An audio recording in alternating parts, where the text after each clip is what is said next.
Good morning, all. Welcome back to yet another new story in the Azadi Amrutmahotsav Stories series from Mommy Showing Sings.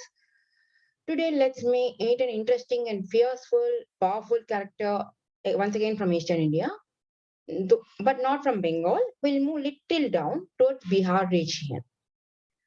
Before I take you to meet that person, I want to ask you one question once again. Do you know when is the first, war for independence has happened in Indian history against Britishers? I know most of you would tell 1847. But what if I tell you 1857 is not the first revolt of independence, but it happened almost much earlier, almost 1 century earlier than that, but was not documented properly in Indian history? Interesting, isn't it? Come, let's go to 17th century and then see who is the real hero who started the first war against Britishers asking for independence. Join me in my journey here. Let us meet this person, Jabra Paharia, whom Britishers fondly call as Tilka Manjhi. You must be wondering why we have two names for a single person. Jabra Paharia is the actual name of this person who was born into a tribal family in the current Bihar region. He was born in the Sultanpur area of the tribal communities.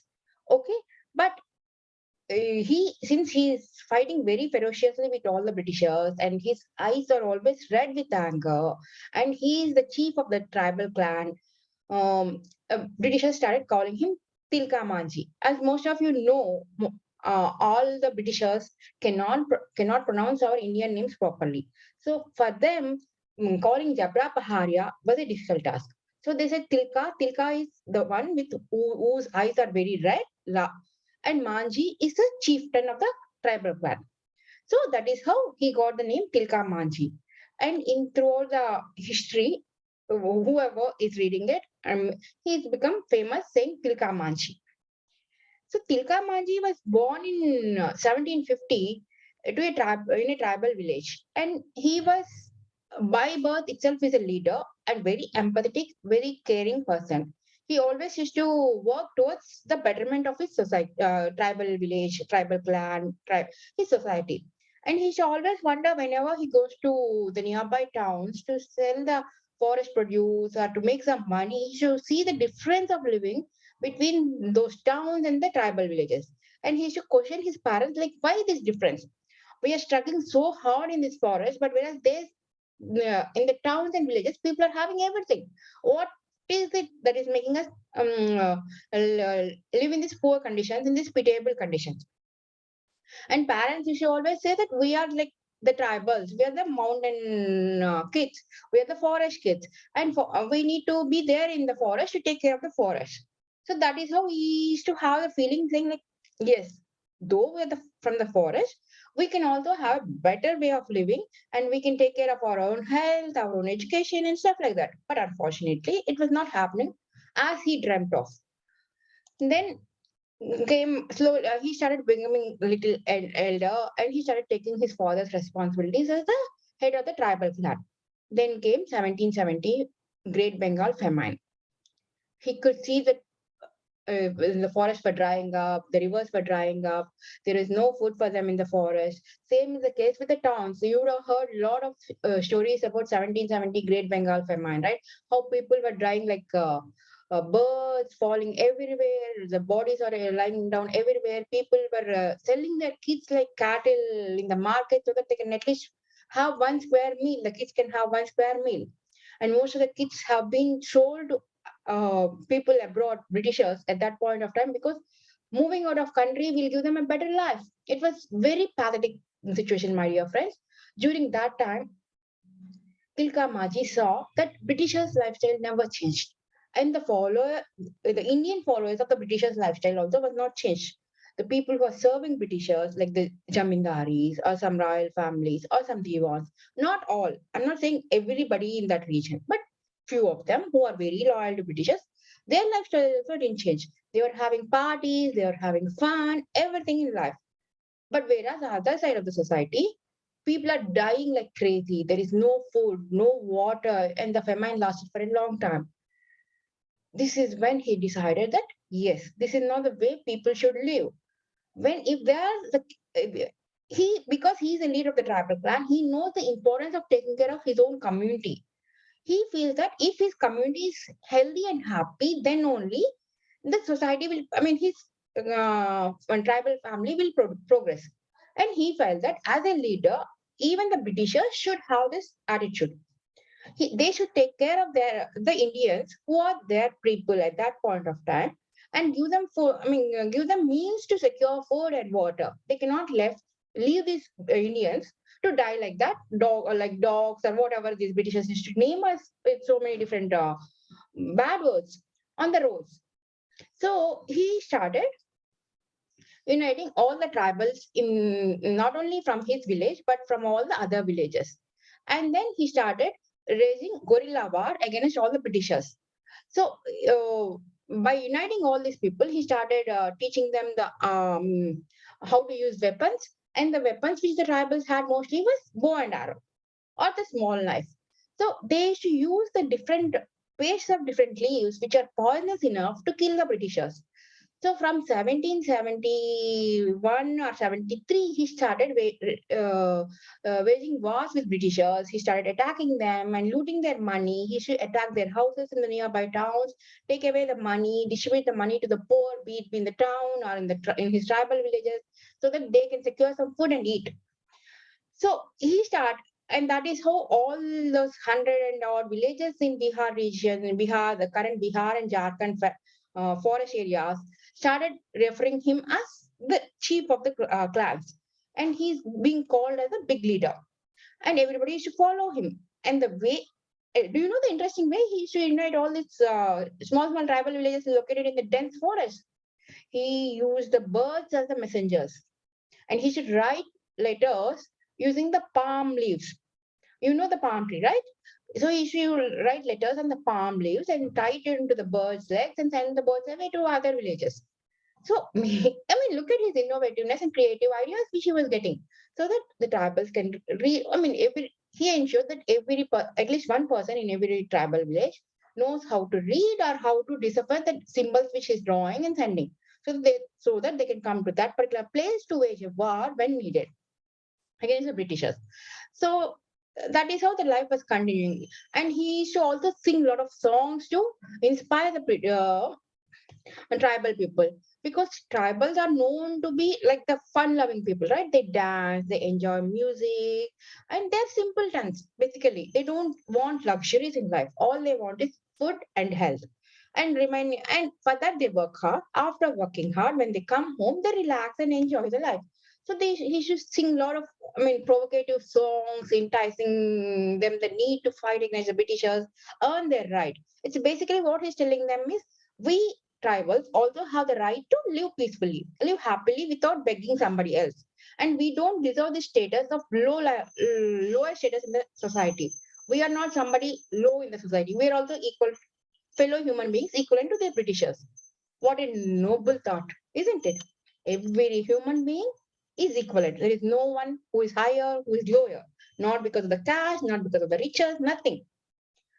So in 1784, Tilka Manjhi has to take a drastic action, because at the time the British officer Major Cleveland is known to be a very strict officer, and he's to, I mean, basically threaten a lot of folks. He used to rule very mercilessly, kill a lot of innocent people. He never used to bother about anybody, be it the tribals, be it the folks who are living in villages. He was a merciless ruler, you can say.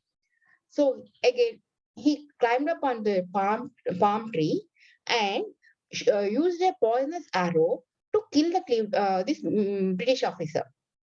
Once he's done that, he's gone and occupied the Bhagalpur town, the current Bhagalpur town in Bihar. So maybe you can call this as the first chapter of the Indian Revolution, or Indian freedom movement, isn't it? Till that point of time, none of the Indians across India, be it different rulers or different leaders all over the place, they never went and occupied another village from Britishers. They never took any village into their control. There are a lot of fightings that are going on in clusters here and there, like Janti Lakshmi Bai and Mangal Pandey here, Kumram Bhim there, Alluri Sitaram Raj here. But they all came later. But I'm saying this is the first known chapter where Indians, the tribal Indians, went and took one town, complete control of one town from Britishers. So the Britishers got really shocked. Till that point of time, they were ignoring. What these tribals can do? They cannot even stand in front of our guns. We have guns. We have all the powerful artillery. We can even smash their village like this if we decide. We are just ignoring them. They are not worth our money or time. That was their attitude. So then what happened? They got a shock in their life. That is when they called Warren Hastings from down south, southern India to this eastern part of India. Warren Hastings is another strict officer who is known two times, strict and worst officer when compared to this Cleveland. He started and then he uses the so-called divide and rule policy. They started enticing all the different tribal villagers, saying like, I'll give you this, I'll give you that, I'll give you this. So they started enticing the chiefs of small other tribal villages near in the Bihar and Jharkhand area and asked them to work against Tilka Manjhi. You know our Indian history, isn't it? For every leader, there is a person who deceives him at the back, who stabs him at the back. So there are like 40 different leaders who came willingly to help Britishers so that they can catch Tilka Manjhi. Isn't it so sad? So one of them gave the report. In fact, before that final incident, there are a couple of times these people had informed Britishers. Britishers had gone and invaded the places where Tilka Manjhi was hiding, and there was big wars. Tilka Manjhi was losing a lot of his friends and family members, but still he had put on a brave friend and started fight. He kept on fighting with all these people. He made their life a nightmare, Britishers' life a nightmare. So finally, one fine day, with the tip of one person, one of the tribal chiefs, the Britishers had gone and surrounded the entire forest area where Tilka Manjhi is hiding. They ensure that they don't give no food, no water will pass through them to those tribals. So the entire community of the tribals, whoever is living at that point of time with Tilka Manjhi, had to go without food and water for more than 15 days. Seeing this, Tilka Manjhi couldn't sustain. He thought, even if I die, I'll go there and fight and die. But I don't let my people suffer because of me. So he's come out into the open. He started fighting with Britishers. Britishers caught him. They tied him to 4 horses. Imagine one hand to one horse, the other hand to the other horse, 2 legs like this. And they dragged him all the way some 30, 40 or kilometers to Bagalpur town, through the forest, through the rocks, through the dirt roads. If you have been dragged by your parents in angry or somebody else on the road, you will die off with the wounds, right? But Tilka Manjhi is such a brave person. He survived all the drudgery and was alive when he reached the Bagalpur town. But the Britishers were not happy. How can this person survive this such a hardship? If I put him into prison, then his tribals will come and take him away by hook or crook. Then again, he'll start waging another war. So let us put an end to this chapter. So these cunning British officers decided to hang him openly in Bagalpur town so that all the public will learn a lesson. They hanged him onto a banyan tree in the public space. That is how the chapter of Tilka Manjhi got closed.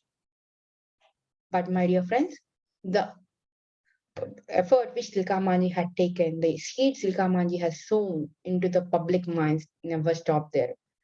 From then onwards, we got Mangal Pandey, we got Jhansi Ki Rani, Lakshmi Bai, we got Kamaram Bhim, we got Alluri Sitaram Raju, so many other tribals, so many other kings and queens who started fighting against Britishers.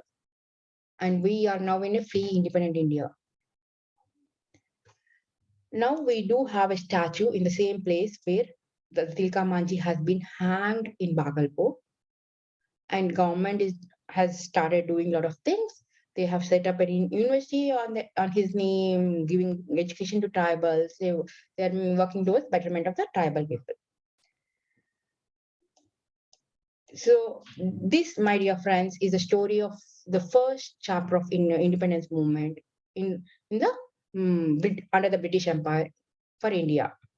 Tilka Manjhi, known as Jabra Paharia, and tribal person from a remotest corner of the thick jungles, came and gave a nightmare to Britishers.